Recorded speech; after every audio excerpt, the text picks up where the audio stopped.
विवादित धर्म स्थान है, उसके सामने सत्यव्रत पुलिस चौकी का निर्माण हो रहा है। उस पुलिस चौकी के विषय में एक हमें उर्दू के अंदर डॉक्यूमेंट मिला था। इस डॉक्यूमेंट का अनुवाद भी उन्होंने दिया था। ये हमारे पास एक अनुवाद है पूरा, जो इसके अंदर कुल 20 बिंदु दिए हुए हैं और उन 20 बिंदुओं में लिखा हुआ है कि ये चारों ओर उत्तर दक्षिण पूर्व पश्चिम की चौहद्दी या बाउंड्री है और इनके बीच की संपत्ति वक्फ है। 23 अगस्त 1929 को मोहम्मद अब्दुल समद, जो निवासी मोहल्ला कोट संभल है, उस समय जनपद मुरादाबाद था, उनकी ओर से एक अनरजिस्टर्ड वक्फनामा सामने आया है। उसमें क्रम संख्या 1 से 20 तक जो संपत्तियां हैं उनका भौतिक निरीक्षण और अभिलेखीय परीक्षण त्रिसदस्यीय समिति ने किया है, जिसमें हमारे यहाँ के एसडीएम, सीओ और यहाँ के ईओ तीनों लोग थे। इसमें जो सबसे प्रमुख बात है वो है कि अभी तक किसी भी व्यक्ति ने कोई भी आवेदन हमको यह नहीं दिया है कि यह हमारी संपत्ति है, अर्थात कोई प्रभावित और विधिक पक्षकार हमारे सामने अभी नहीं आए हैं। दूसरी बात, जिस स्थान की बात की जा रही है उस स्थान के अंदर जो संपत्ति कहते हैं दर्ज है वो 18, 19 और 20 संख्या पर है और वर्तमान में उस जगह की किसी भी प्रकार की कोई भी व्यक्ति वहां निवास करता है, उस नाम से कोई निवासित रहा है या वो गाटा संख्या जिसका उल्लेख किया गया है उसका किसी भी प्रकार से कोई भी साक्ष्य नहीं है।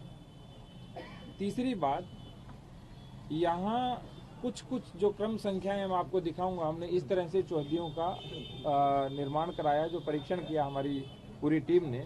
उन्होंने देखा कि जो क्रम संख्या 9 के ऊपर एक अंकित चौहद्दी है, तो ग्राम बिछोली तथा शेर खां सराय दोनों के बीच की दूरी 4 किलोमीटर है और बीच की 4 किलोमीटर की पूरी भूमि उसके अंदर वक्फ के रूप में लिखी हुई है, जो अनरजिस्टर्ड, बिना आवेदनकर्ता और बिना किसी स्वामी के है। दूसरा, कोई भी भूमि जब वक्फ की जाती है तो उसमें स्वामित्व का उल्लेख अवश्य होता है।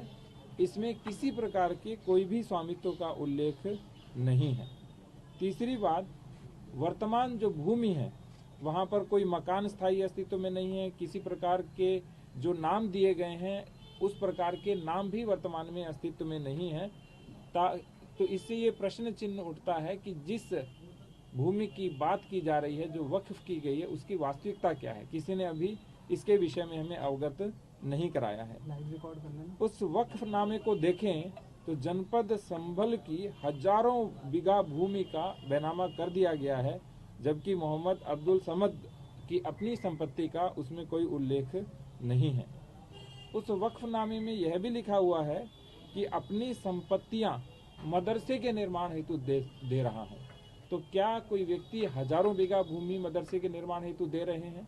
तो 1 से लेकर के 20 तक की संपत्ति में कहाँ मदरसा बनना है, कौन सा मदरसा बना है और किस तरह से उस मदरसे का निर्माण होगा, उसका कोई उल्लेख नहीं है। इसके बाद जो नगर पालिका के आसपास का क्षेत्र जितना भी है हमारा, जिसमें सारे सरकारी स्थान हैं, जिसमें तहसील है, पुलिस थाना है, पुलिस चौकियां हैं, डाकघर है और जो विवादित धर्म स्थल है, श्री कल्की मंदिर है, वो भी उन चौहद्दियों के बीच में ही आता है। तो जो अनरजिस्टर्ड, अनवेरीफाइड जो बैनामा है और जो 50 रुपए के स्टाम्प के ऊपर दिया गया है, तो उसके अंदर सारी संपत्तियां भी एक तरह से वक्फ के रूप में लिखी हुई हैं।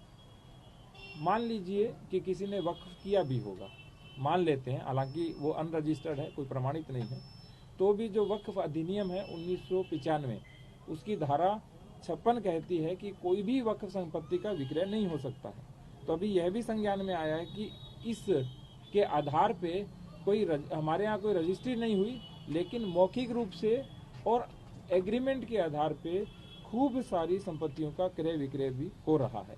तो जो कमेटी की रिपोर्ट है एसडीएम, सीओ और ईओ की, उन्होंने प्रथम दृष्टया संपत्ति क्रमांक संख्या 1 से 20 तक की सारी जो चौहद्दियां हैं, उन्होंने बताया है कि ये फर्जी प्रतीत होती हैं और जो संलग्न वक्फनामा है उसके दस्तावेज भी फर्जी प्रतीत होते हैं। और सबसे बड़ी बात, इसके संबंध में आगे की कार्रवाई कप्तान साहब के माध्यम से हम करेंगे और जो भी विधिक कार्रवाई और वैधानिक कार्रवाई होगी वो की जाएगी। करना चाहते जो अभी तक के जो कागजात हैं उनका परिशीलन करने पे तो ये पाया जाता है कि जिस कोतवाली में आप बैठे हैं ये भी जो 1905 या 1906 में बनी है, ये भी एक वक्फ प्रॉपर्टी है। और इस तरीके के जो कागजात प्रस्तुत किए गए हैं, जितने भी वक्फ प्रॉपर्टी के कागजात हैं उन सबको वेरिफिकेशन करवाया जाएगा उनका। जिसमें सेक्शन 56 है वक्फ एक्ट 1995 का, उसका जो वायलेशन हुआ है उन सबका भी वेरिफिकेशन कराया जाएगा। और जहाँ जहाँ पे इसके वायलेशन को पाया जाएगा और फर्जीवाड़े करके डॉक्यूमेंट करके एग्रीमेंट करके जो एक्सचेकर को भी जो लॉस हो रहा है, ये बेनामे कराए जा रहे हैं, जिसका कोई लीगल सेंटिटी बेनामे के तौर पे जो सेल डीड के तौर पे होना चाहिए वो नहीं है, उन सब में भी कार्रवाई की जाएगी।